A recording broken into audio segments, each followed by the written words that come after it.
Welcome everybody! Souldin of the Grin brothers here, and it's time for another episode of Tea Time.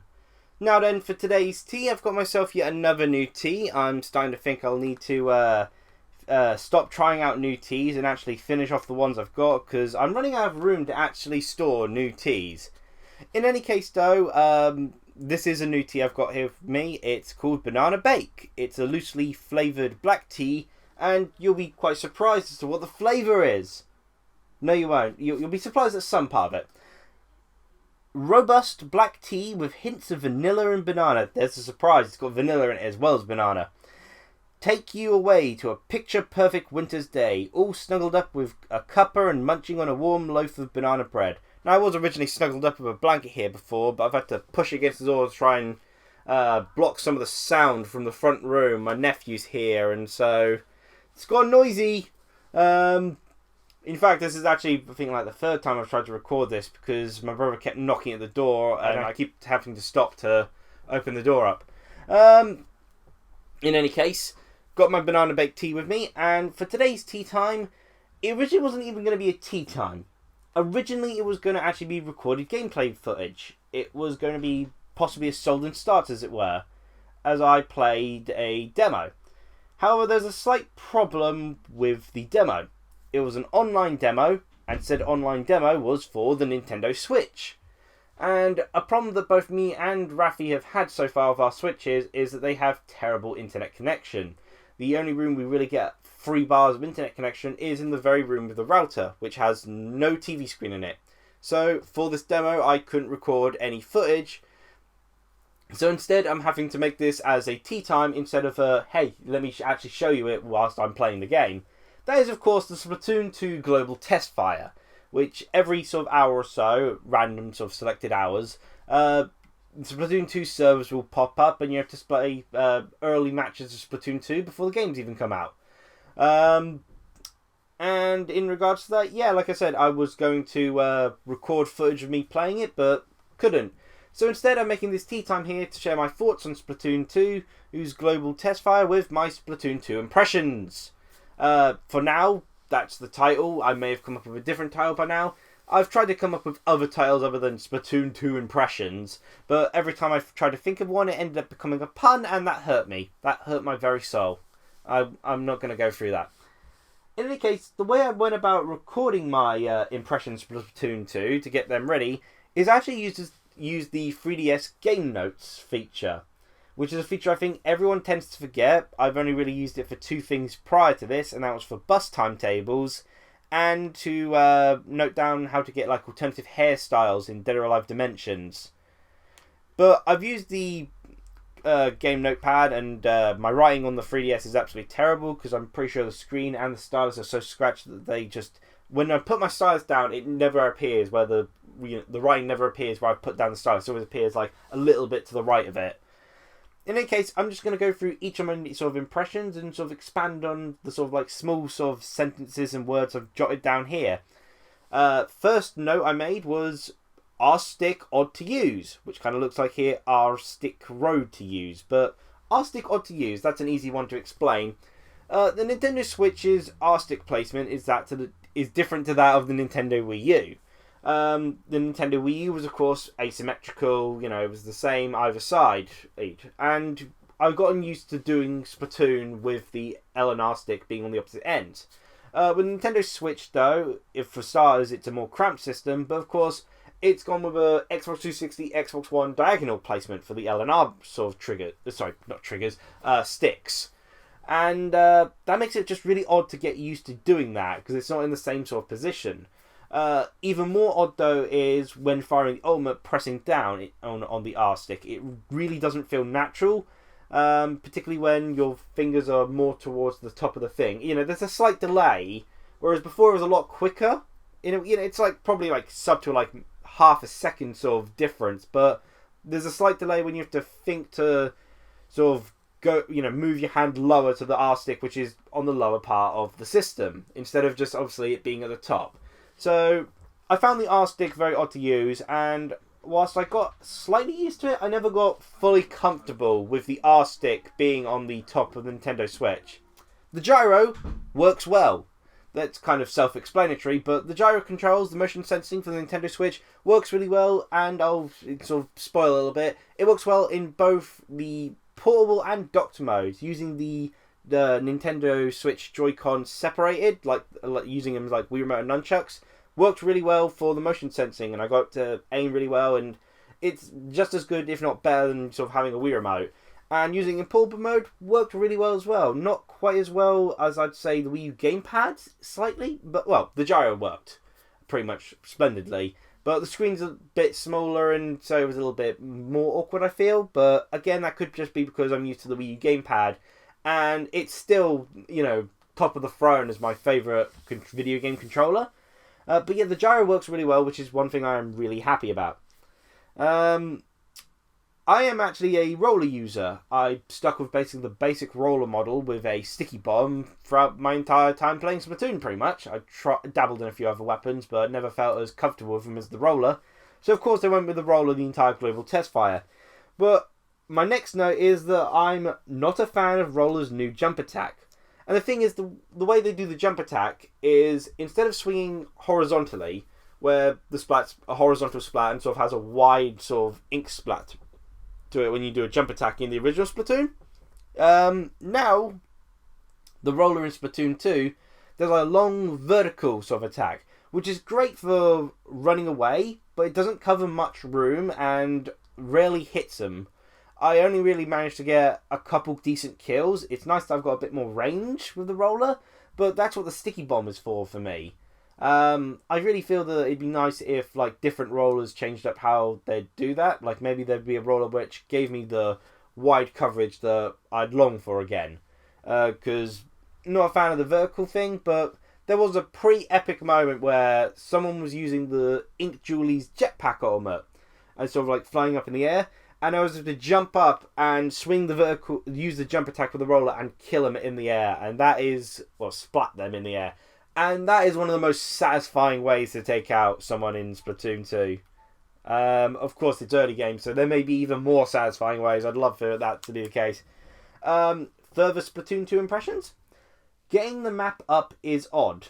Which, yes, that's another thing that's odd, because the jump button is now A, which you'd think, yeah, that makes sense, but before the jump button was X, and now the X button is getting the map up, and this is taking a lot of things time to get used to. But I'd say even more so, this is going to be the advantage the Wii version is always going to have. It always had the map displayed and the map was quick to use. The map is not quick to use in Splatoon 2. Getting the map up obviously obscures your screen and you can't do anything. There was times I was going to eliminate my opponents, but I ended up pressing X instead. Brought up a map in front of 3 Inklings. And I was thinking, no! I tried to press the R button, but I still had the R trigger. Oh, sorry, R stick. Why do I keep saying that wrong? The R stick to use my ultimate, but I still had the map up, so it didn't activate, and I got splatted. That was not a good time. So getting the map up is very odd. That is not something I'm ever going to be able to get used to. Splatoon's advantage, the original, is always going to be that the Wii U's map system is just going to be the one advantage that, regardless of any improvements Splatoon 2, Wii U version's always going to have. Which is kind of nice thinking about it. The Wii U's always going to have that one feature that will triumph over even its successor, even its superior system. Next thing, I love the new super. The new super for the roller is you basically jump up in the air, slam down, and you're like a ink sort of quake or an ink sort of explosion. Oddly enough, the first impression that came to mind was Saints Row 4, where you sort of land from a very high area, to slam down and sort of the shockwave around you knocks everything. I think Infamous games also had something similar, but with electricity and such. You probably get the idea about it, but I really like that.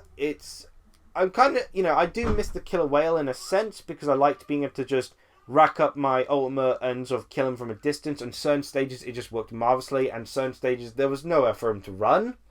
But this is a very good ultimate in terms of the role of being a close combat sort of fighter, so if you ever get surrounded, you've got that as a way to get out of the situation. Furthermore, most people aren't usually in a situation where they can run away in time. It's actually fairly quick. You can, however, be sniped out of the air, so if someone's got quick enough reflexes, you're just going to be shot, splatted to before you can actually fire the ultimate off. You have to be quick, but people can do it. Someone did it once to me. Next note, maps are neat. That's, again, kind of a self-explanatory one. The maps we played were pretty neat. They felt a lot more condensed, I feel. But that could just be because I was playing on the Nintendo Switch in portable and docked mode, so maybe that's why everything felt a bit smaller, because of course the screen's a lot smaller than the Wii U's, or of course playing off the TV. But they were neat, they were decent enough, nothing too exciting, but nice layouts. The game looks great. It looks like... Some people say there isn't that big of a visual difference between Splatoon and Splatoon 2, but I feel everything's just a little bit brighter, a little bit clearer, everything's got a bit more floss and gloss to it. I'm not sure if that's even a term. But yeah, it just looks really nice. There's not really much I can say that. It's just slightly brighter. It's, the colours stand out just a little bit more, and I really like how it looks. Matches are still short and sweet. Again, pretty self-explanatory. The matches, I managed to get a good chunk of matches in, and I like how the matches are small, because that means if someone needs help, it doesn't take long for me to finish a match and then go, okay, I just have to finish that off quick. Of course, I'm having to play in a craft room because it's the only room where there's actually a 3 bars of internet connection for the Nintendo Switch. The internet connection was pretty much stable the entire time I was playing. There was 1 or 2 moments when people on the jetpacks disappeared a little bit. You know, they were like, not like huge jumps, but there was like missing some frames in between, so they looked like there was like teleporting these tiny distances. But not enough to stop them from being splattered, or me following them and splatting them when they landed. But yeah, otherwise the connection was pretty stable. It's just a matter of trying to get those 3 bars in the first place. As I said earlier about the map thing, I keep pressing X by mistake, and that was the next thing I added in my impressions thing. Almost gone over all of them. And I was saying before about portable mode, I made a note here. Decent in portable mode. Need to test more though. I played most of it in the docked mode actually, which is an interesting experience. I'm not a fan of the screen being away from me like it is, but the Joy-Con being separated is easily my favourite way of playing any game on the Nintendo Switch so far. But in portable mode, it was pretty decent. You know, did remind me a bit more of the Wii U sort of way to play, and I guess I'd say that's actually probably the way I'd end up playing it. Though, of course, as I said, I do prefer it being, pressing the controls in the Joy-Con separated mode. You know, I feel that's a little bit easier to press the R stick in that case, rather than it being portable. It's kind of weird how that's the case, but that's how I feel about it. So, yeah, I think I probably would go portable mode most often, but of course, if I could play it on the TV, that would be so much better. It'd be so much better to be able to play with the Joy-Con separated on the TV so I can see everything and have a steady internet connection, but that's not going to happen anytime soon. My win record broken by phone. Yeah, I was winning every match until 37. I was the queen of the matches a lot of the time because I was, for some reason, a black female Inkling the entire time and couldn't change. But oh well. Yeah, and I had a huge win record. I won like 10 matches in a row. Almost 10. I think it was either 9 or 10. There was some sort of... or 8 to 10. I'm just going to say 9. Go with the average there. But then the phone started ringing. It broke my concentration and I lost the match. And it was because I was thinking, wait, should I pick up the phone? But I can't stop. I'm in the middle of the match. So yeah, that was very annoying. How dare the person phone? And plus, I was in the craft room, so I was right next to the phone. Like that, because that's where our main phone, because of where the internet router is, yeah, very, very irritating. Let's see. Curling bomb. Oh, curling bomb is awesome. My U became an A there from the looks of it. Curling bomb, I didn't actually ever use it, because I didn't have it, and I can't remember which person used it, but I've seen someone using the curling bomb. My gosh, the curling bomb is awesome. It sort of rolls across the sort of floor, and then it bounces off the walls, which is amazing. I dodged it, thinking it was safe, but I dodged it by sort of hopping over it, and then I got hit from it coming behind. Wasn't expecting that, but that is a pretty awesome weapon. Now, I've almost finished here, but actually, I might as well. I guess my last impressions I noted down was little weapon icons are cool by squid icons. Which is, you know how you have the little squid icons to say whether, how many teammates you have and who's respawning, who's, currently splatted. and they appear at the top of the screen, and the CPUs appears as well. With your allies, I don't think I noticed it with the CPU, not the CPU, the enemy's team. But with your allies, they actually show you what weapons they have. Like, I could see that one person had a sort of had the sniper, one person had the shooter, and I had the roller. And that's a really cool sort of feature to have, and it allows you to plan out your strategies based on knowing what weapons your teammates have. Now then, it's past the time I'd like to end the tea times, so I'm going to have my tea and then share off my sort of conclusion of my thoughts.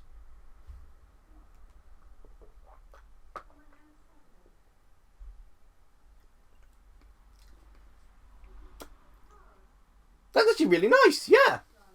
Not better than just having, which one was it? There was a black tea with vanilla I had recently.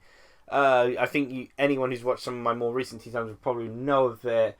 I have to find out where I put that box, but yeah, it's black tea with some banana flavour. Most of the banana flavour comes at the end. It suddenly strikes at the end in like a big burst, and then it dissipates again.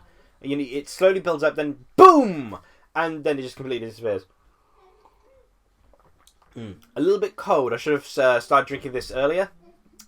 But that's more my fault than the tea's fault, obviously.